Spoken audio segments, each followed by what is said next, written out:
Secretário de Estado Juventude no Desporto, junto com a Comissão Reguladora Artes Marciais CRAM, o procedimento administrativo onde processa registro no reatualização de dados da Organização Artes Marciais CIRA, indica a resolução número 8 para Rihunrua Ronolu.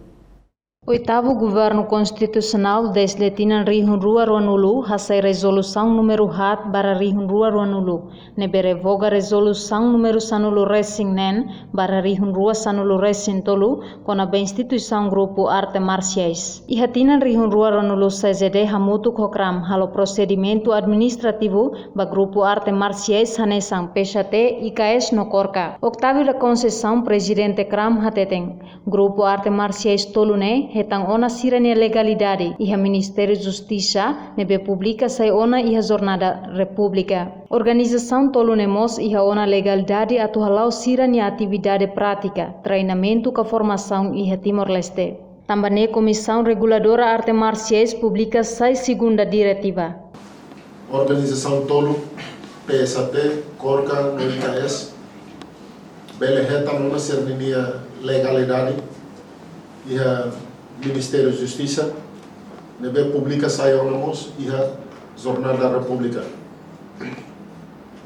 Organização autonoma iha ona legalidade para tu bele hala ona sirne atividade prática, treinamento com formação siraba atividade arte marciais iha Timor-Leste tomaca.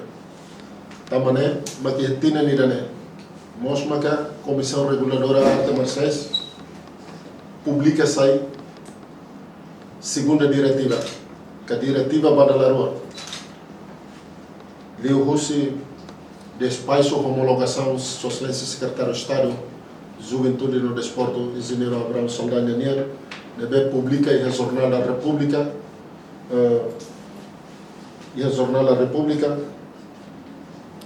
desde Rochek começa e Rochek publica-se a Jornal da República, segunda diretiva, autorização, instrução, procedimento, autorização, formação, atividade, artes marciais, nós delegação, competência, sira, estrutura subcram, sira, nível município, sira. Octavio da Conceição sobre a Organização Arte Marciais e Território Tomac, atu cumpri matadalang nebe fosai ona husi Comissão Reguladora Arte Marciais. Reportagem Selfiana Kayet, e-mail de Fátima Televisão Timor Post.